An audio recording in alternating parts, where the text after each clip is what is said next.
Elias vivia em um mundo pintado em tons de cinza, movendo-se pela cidade como um fantasma, seu espírito pesado pelo vazio.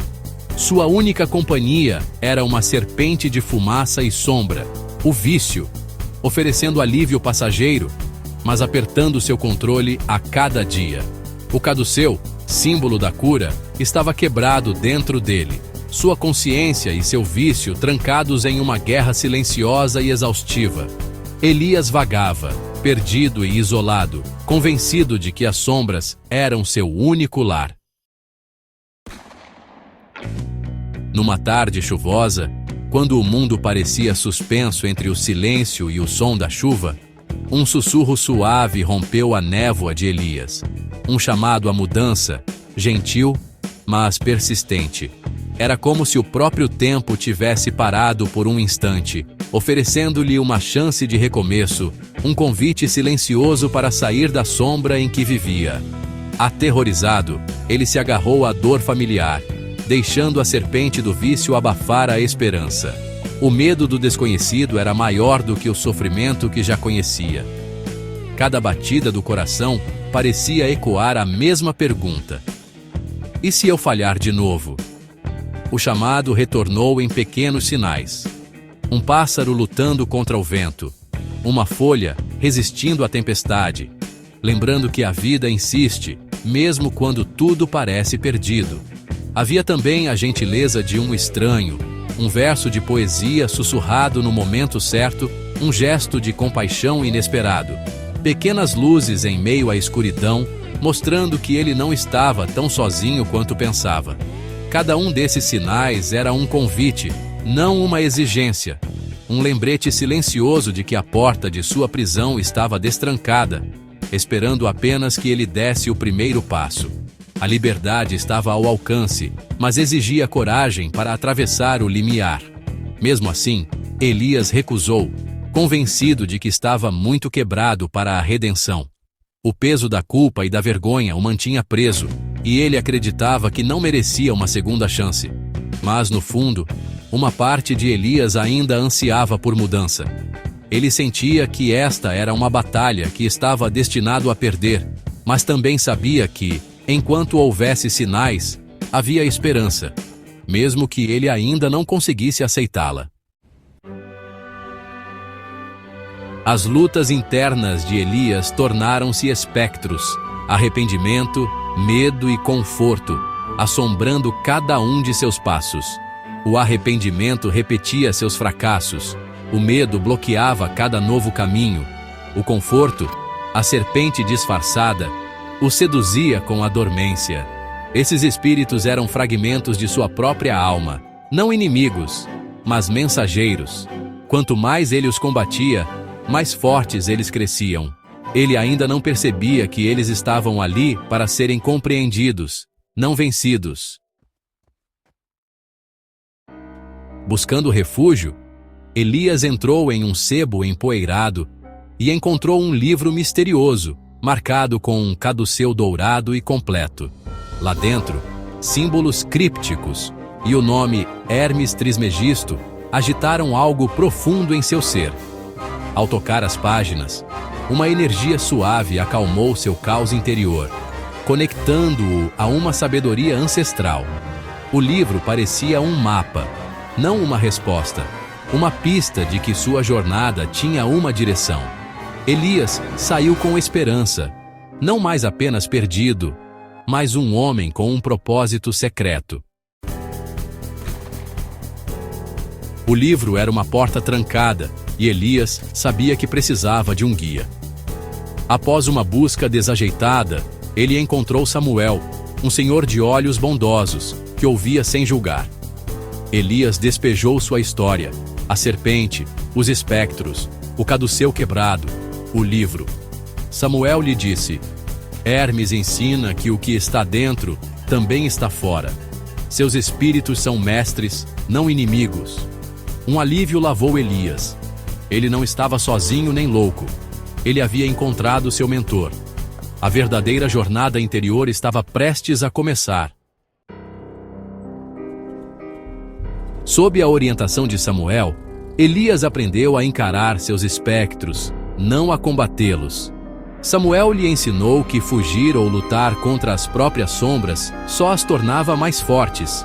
Em vez disso, era preciso olhar para dentro, com honestidade e compaixão, reconhecendo cada emoção e pensamento como parte de si mesmo. O processo era doloroso, mas libertador. Elias percebeu que seus demônios não eram inimigos, mas mensageiros de partes feridas de sua alma. Ele saudou o arrependimento, agradeceu-lhe por suas lições e observou seu poder diminuir. Ao invés de se envergonhar, Elias passou a ver o arrependimento como um guia, mostrando onde precisava crescer. Cada lembrança dolorosa se transformava em aprendizado, e a culpa dava lugar à aceitação. Assim, o peso do passado foi se tornando mais leve, e Elias sentiu uma nova esperança florescer dentro de si. Com o medo, ele reconheceu seus avisos, criando espaço para escolher a coragem em vez da paralisia. O medo, antes um tirano silencioso, tornou-se um conselheiro. Elias aprendeu a escutar seus alertas sem se deixar dominar. Ele percebeu que a coragem não era a ausência de medo, mas a decisão de agir apesar dele. Cada passo dado era uma vitória sobre a estagnação.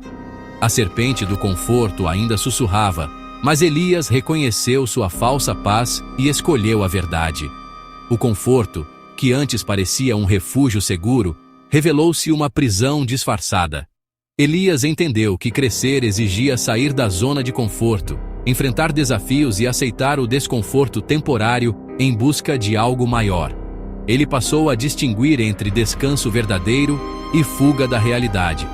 Ele via seu vício como uma busca equivocada pela felicidade. O alívio momentâneo escondia um vazio mais profundo, e Elias começou a questionar o que realmente buscava.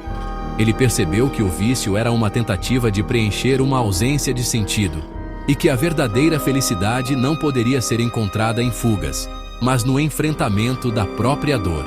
Ao aceitar seus desejos, mas rejeitar velhas estratégias, ele começou a se curar. Elias aprendeu a acolher suas necessidades sem se entregar a impulsos destrutivos. Ele buscou novas formas de cuidar de si, cultivando hábitos saudáveis e fortalecendo sua vontade. Cada pequena vitória era celebrada como um passo importante em sua jornada de autotransformação. Ele não estava destruindo seus demônios, mas transformando-os em sabedoria. Ao integrar suas sombras, Elias descobriu forças ocultas e talentos esquecidos. O que antes era fonte de sofrimento tornou-se fonte de autoconhecimento e crescimento. Ele passou a enxergar a si mesmo com mais compaixão e respeito.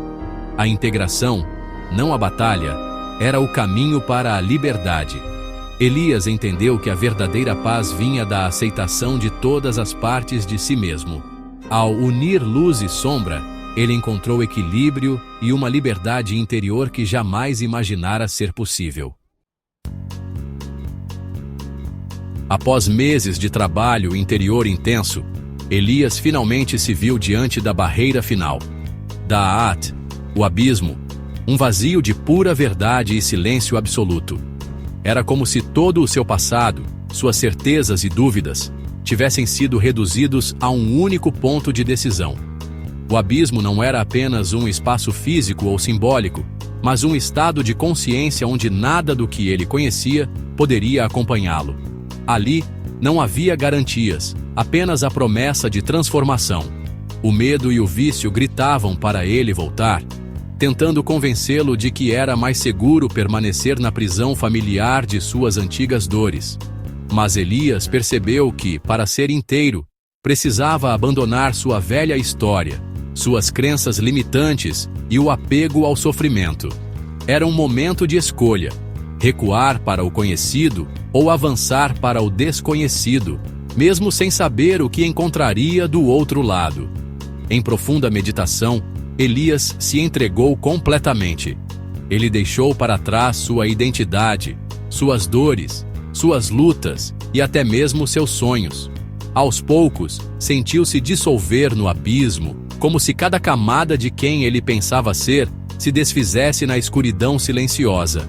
Não havia mais resistência, apenas aceitação total do momento presente.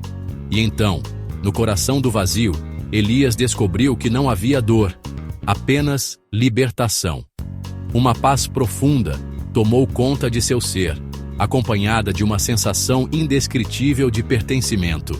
Ele sentiu-se parte de tudo, conectado a uma fonte infinita de vida e consciência, como se tivesse voltado para casa depois de uma longa jornada.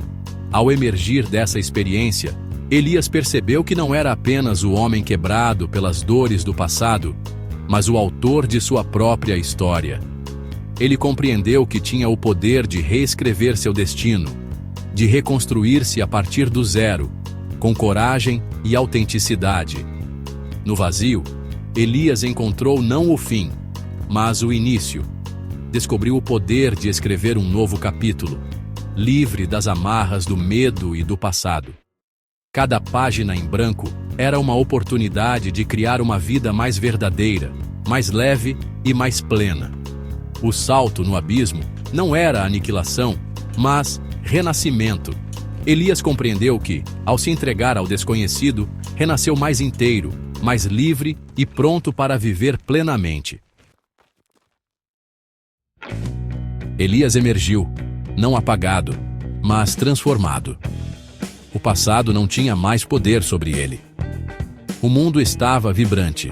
A névoa se fora, e a serpente do vício finalmente silenciou. O caduceu estava inteiro dentro dele, suas forças internas agora em harmonia. Ele se reconectou com a vida, encontrando alegria nas coisas simples e empatia pelos outros. Samuel o acolheu como um amigo, declarando: "Você encontrou sua pedra filosofal." Elias sabia que desafios viriam, mas os enfrentava com paz e clareza. A redenção não era um presente do alto, mas uma descoberta da centelha divina interior.